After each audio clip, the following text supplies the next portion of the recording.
So next up here, we have a story about BlackRock and how they're engaging in greenwashing. This is all too common for financial firms and corporations and even fossil fuel and energy companies to do, where they portray themselves as an ally when it comes to combating the climate crisis, and instead they are basically just profiting off of it from all possible angles, right? So I have a clip I want to show you guys here. This is the Breaking Points does a weekly segment with The Lever, David Sirota's outlet. And this is a reporter I had not heard of before named, I'm sorry, where is it?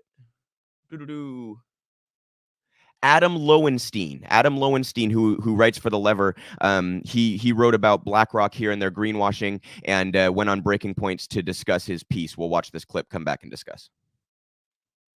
It's time now for our weekly partnership segment with The Lever. Joining us for the first time this week, we have Adam Lowenstein. He has written a great piece for The Lever. He also writes Reframe Your Inbox, which is an email newsletter of essays and interviews about corporate power, capitalism, and politics. Definitely sounds like something I would be into. Great to see you, Adam. Welcome. Good to see you, man. Thanks for having me. Yeah, absolutely. So let's go ahead and put up this piece that you wrote for The Lever, which I think is really interesting and very relevant about BlackRock. You say here, for BlackRock, the climate crisis is a win-win-win. No matter how or whether governments tackle climate change, the world's biggest asset manager has positioned itself to cash in. So just break down here for us your reporting. Absolutely. So let's start with the first win, which is the status quo. And we know right now BlackRock is investing a ton of money in oil, gas, and coal and other dirty assets and industries and technologies. By their own calculations, they're making money off some $260 billion worth of fossil fuel investments. That's as of last summer. So that could have increased since then. But BlackRock is also making a ton of money off sustainable investments. By their own calculations, they manage more than $500 billion worth of assets and investment products that have been deemed or marketed as sustainable and environmentally friendly. So these are two big cash cows for BlackRock, and that's just the status quo. The second win, if governments do decide to take more meaningful action on climate change, because of all of the rhetoric and all of the PR that BlackRock has done, Larry Fink's annual letters are always a hot topic in the business world, and he makes these big sweeping claims about how BlackRock is going to be tackling climate change, and that because governments have failed, businesses need to step in and step up, neglecting to mention, of course, that some of the reasons that governments have been unable to tackle global challenges like climate change is because of really effective business lobbying against solutions. But even having said that, if governments do take more meaningful action, BlackRock has been so effective at positioning itself as a responsible and serious and good faith actor in the climate discussion that when the negotiating table is set up, BlackRock is probably going to have a seat at it. And what that means is that BlackRock might be advocating for solutions to climate change that benefit the company and as well as society, but BlackRock is never going to sign off on any solution that is good for society, but bad for the company, which right off the bat limits the number of possible solutions to the small number that are good for companies like BlackRock.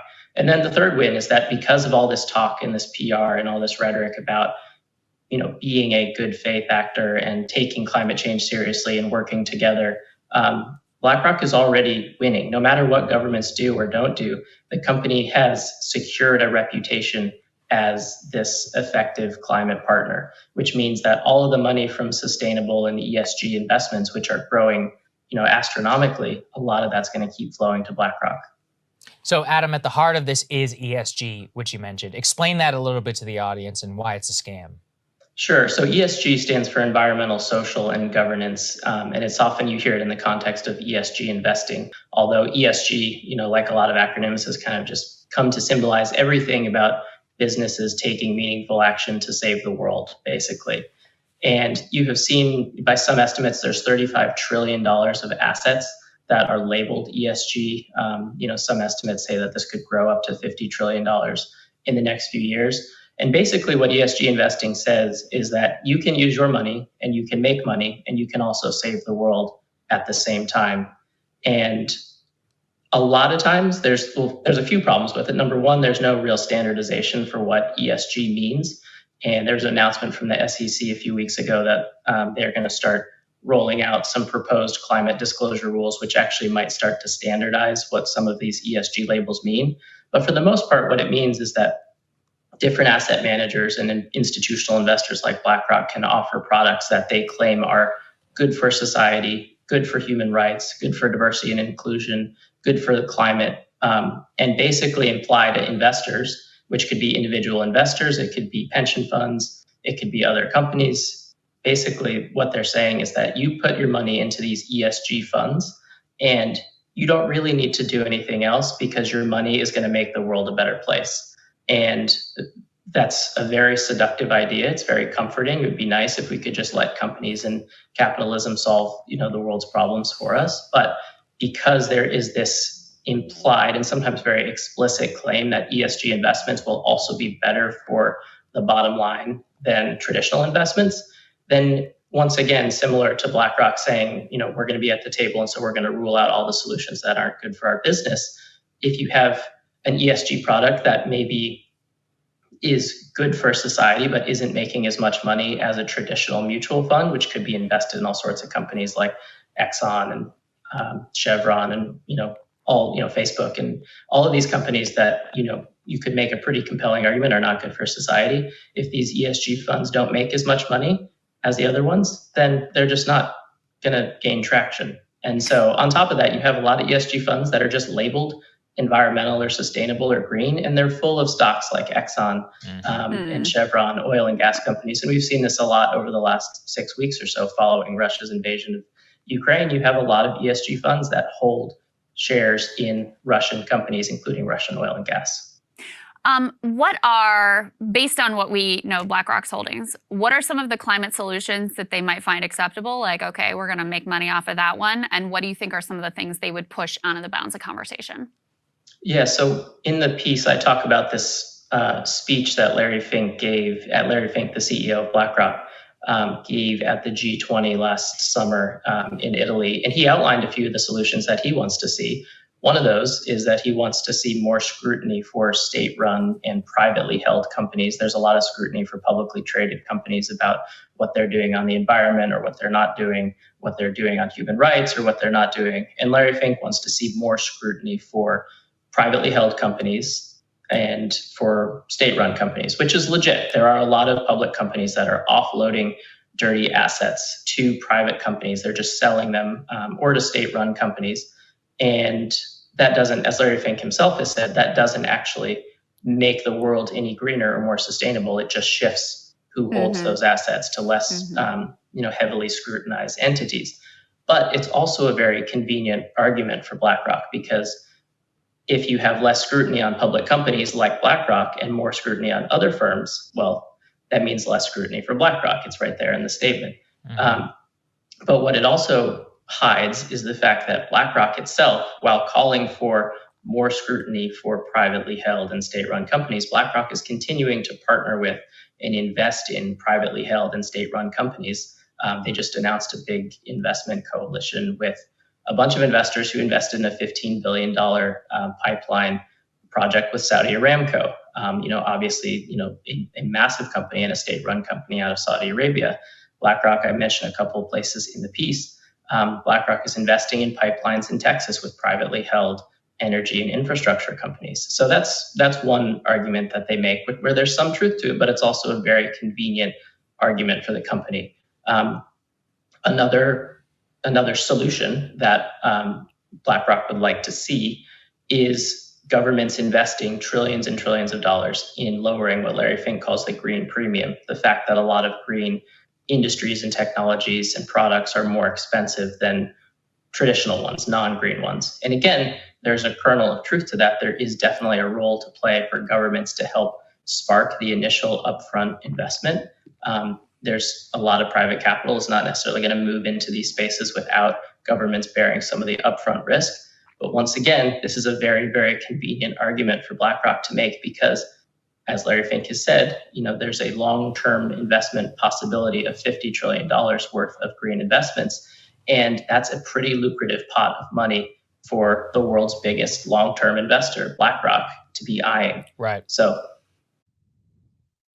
Excellent reporting there from Adam Lowenstein of The Lever. And you notice, guys, how like these companies don't care how they're bringing the money in. Like if they can profit off of something that appears green or environmental, they're all too happy to.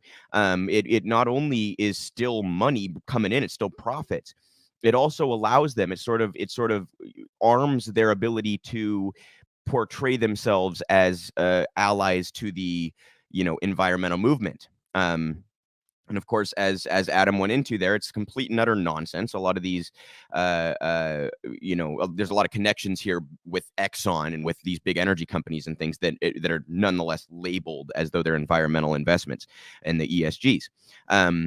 So I think if you are relying on the profit incentive happening to line up with the incentives of people who want to address the climate crisis and environmental activists, if you're thinking you can just make that profit incentive line up and somehow cut into this problem, I think you're not properly diagnosing the problem. I think the profit incentive itself is the problem here. And it's what guides companies that decide to destroy the planet knowingly for short-term profit. So, you may be able to go hand pick your instances where it's like, okay, big company invested in some sort of actually environmental escapade, but that's just a happenstance in a moment. They're just, they're no less likely to turn around and invest in something that is far from environmentally friendly, and they all do so. So I just want to caution people against allowing that kind of greenwashing to influence your perception of these, financial giants. Who are a humongous part of the problem. BlackRock is a humongous part of the problem. So, and that last point is Larry Fink obviously seems to recognize here an opportunity, 50 trillion potential over the next decade in this green energy infrastructure, right? So what he sees is money. He doesn't give a fuck about what happens to the planet. He sees money, and he sees an opportunity to portray himself and his company as good guys. And that's just something a capitalist always loves, right? That's something Larry Fink is never not going to jump at. So be very wary of these gigantic financial institutions and corporations that try to portray themselves as environmental allies. Just be very, very wary of it, you guys. It honestly, it reminds me of how some companies will try to take advantage of social movements, right? One thing that bothers me more than anything is when you see like a pride flag just for Pride Month up in some institution that has long discriminated against the LGBTQ community, right? They get to be totally hypocritical and like exploit social movements for profit while they've long been or continue to be part of the problem. And I see a very similar dynamic here with the greenwashing and how banks and energy firms and big oil companies and corporations and all sorts of industries that engage in the destruction of the planet for profit are going to try to frame and market all of this. So again, great reporting there from The Lever, and I encourage you all to be very wary of those kinds of narratives.